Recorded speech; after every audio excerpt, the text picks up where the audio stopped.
Megan, you know what day it is? It's not Underwater Wednesday. Nope. It's not Throwback Thursday. For me, today's Invitation Day. Ooh, that's exciting, right?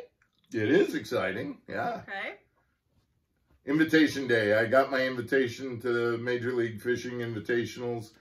Got signed up, and so that'll be the circuit that I'm fishing this year. Happy about that. Come on back, and we're going to talk about how the schedule sets up and give you a little bit of insight in terms of my process about getting started thinking about this season and what the lakes are going to be looking like. Come on back.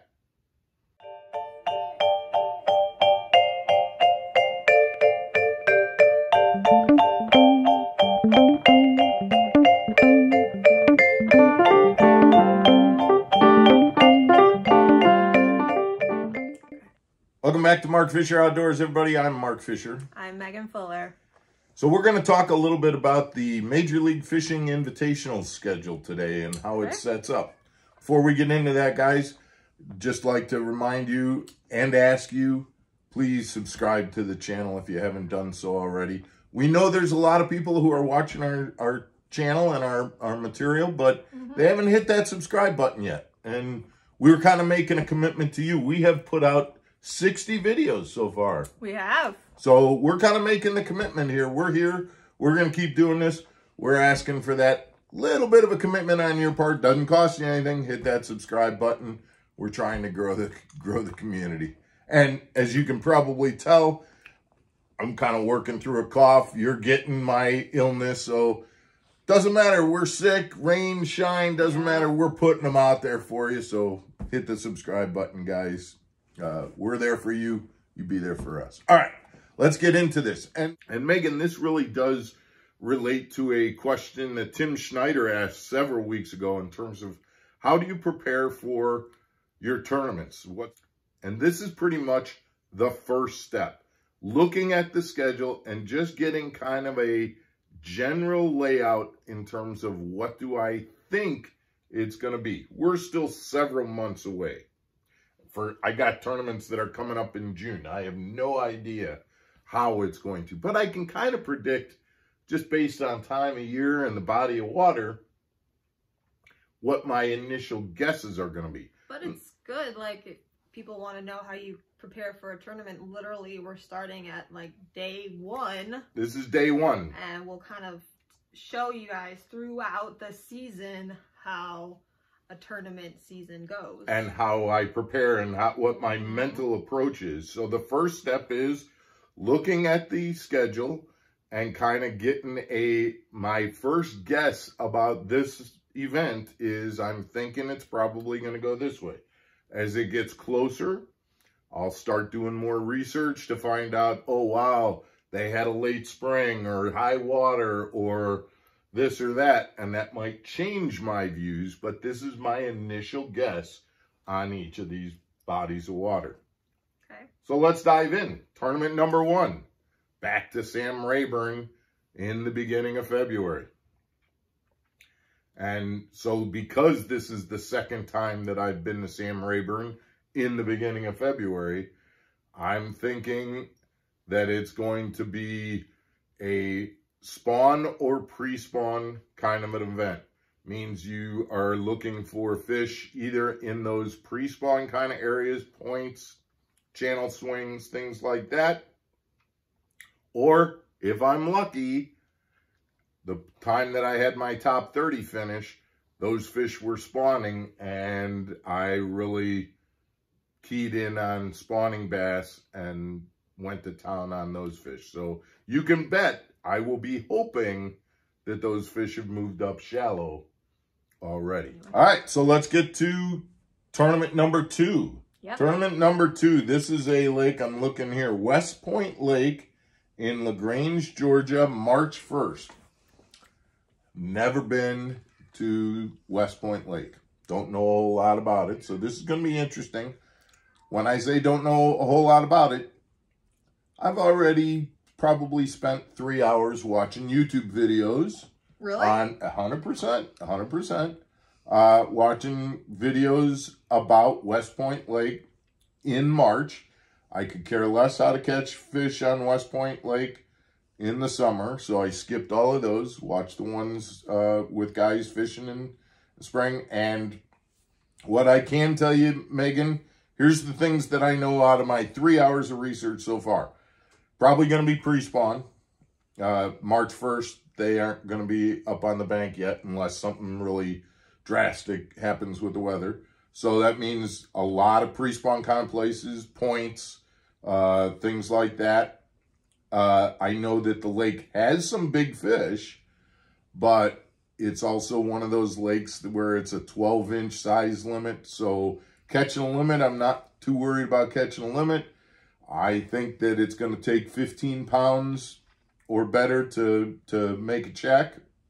So I'm going to be focusing on not getting wrapped up in catching numbers, because I don't think that that's going to be a problem. I think this is a lake that's got spotted bass and largemouth. I think in practice, I want to be able to find where some better quality fish are. I'm going to have some decent 3-pound bass in order to get up there in the weights. Everybody's going to have 1 pound, 2 pound fish. Need to get some of those bigger fish. And it would be nice if we could get some of those really big ones that they got, because they have some fish that are in the 6, 7, even 8 pound class. Oh, wow. But not a ton of them. So, but pre-spawn kind of fishing, definitely something that I like to do, throwing shaky heads or doing Carolina rigs or that kind of stuff. So I think that's what West Point is going to look like. But again, never been there. That's another key thing, by the way. That means that I'm going to have to do a lot of research just on where is it? How do you get around? Where's the ramp? Where's the restaurants? Where's the lodging? Where's, you know, the different takeoff spots? Where's our meeting going to be? So all of those things I'm going to have to do some work on as well. Third place, Kentucky Lake in April. I've been to Kentucky Lake quite a bit. A lot of times we end up going to Kentucky Lake in the summer, and it's a ledge fishing tournament.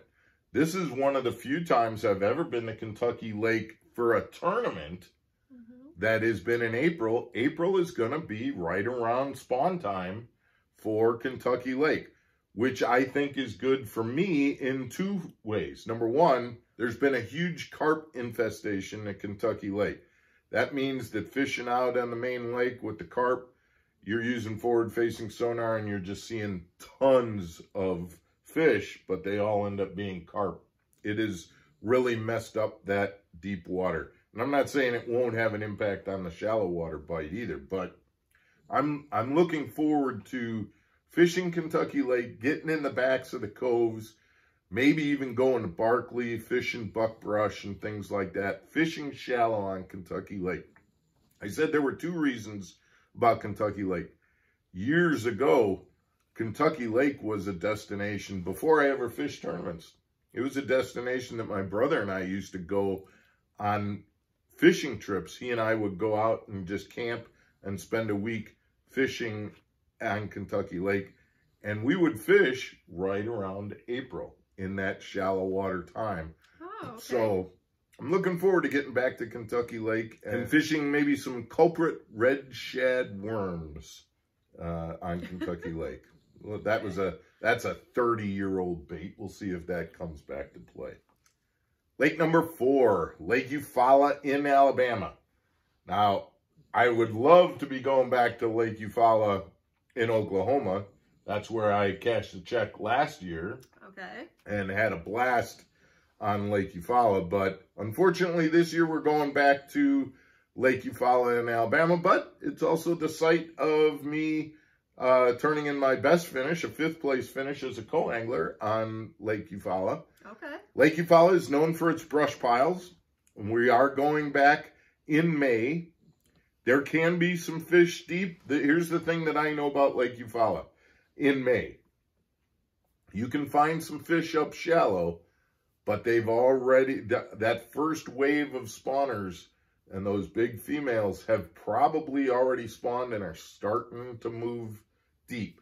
Whether they'll be out deep in those deep brush piles, don't know about that. Probably not. That's the way I'm thinking. But you do want to look for them in maybe some of those first brush piles in the 12 feet depths as they start to make their way out deeper. And those might be some big girls that are ready to eat after they've spawned. They'll be post-spawn, but a lot of times those bigger females have spawned first and they'll already be moving out.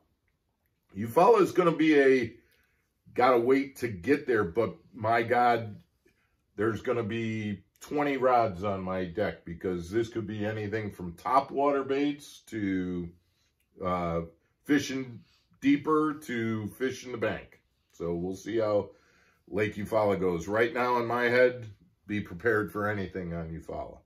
Tournament number 5, Lake Champlain. This is, there's no doubt about it. This is smallie fishing after what we've seen with the Bassmaster Elites being there this year. Forward-facing sonar. What's my take on Lake Champlain right now? Learn how to use my forward-facing sonar because that's the way you're going to do well on Lake Champlain. The last time I was at Lake Champlain, I went and chased down largemouth way down river, and I can promise you that will not be in the game plan this year. And then finally, the Detroit River is in July. And we're talking about, when you talk about Detroit River, Megan, you talk about Lake St. Clair, you've got the big lake. That one, it's smallmouth, we know that, but that's going to be one that I'm going to have to kind of spend a lot of time thinking about as it gets closer. St. Clair is a lake where those fish move around a lot, and to be honest, if anybody thinks they have a game plan today for how to fish St. Clair in July, I think they're probably kidding you, and I'm not going to kid you. I don't think I've got a game plan right this second for where I'm going to be fishing in Detroit, but I know I'm going to be fishing for smallmouth, so we'll get there when we get there. I'm excited about this year. Yeah. Excited about getting going. It's a whole new season with a whole new set of opportunities and some new lakes that we haven't been to and some old familiar lakes that we have been to but at different times of the year, and then some familiar lakes that we've been to right at the same time. And so we'll kind of see how that all goes. Cool. Guys, we appreciate you sticking around. Tomorrow's Wednesday, Underwater Wednesday. We've got a special Wednesday episode for you, so we'll see you again tomorrow. Take care, everybody. Stay channeled.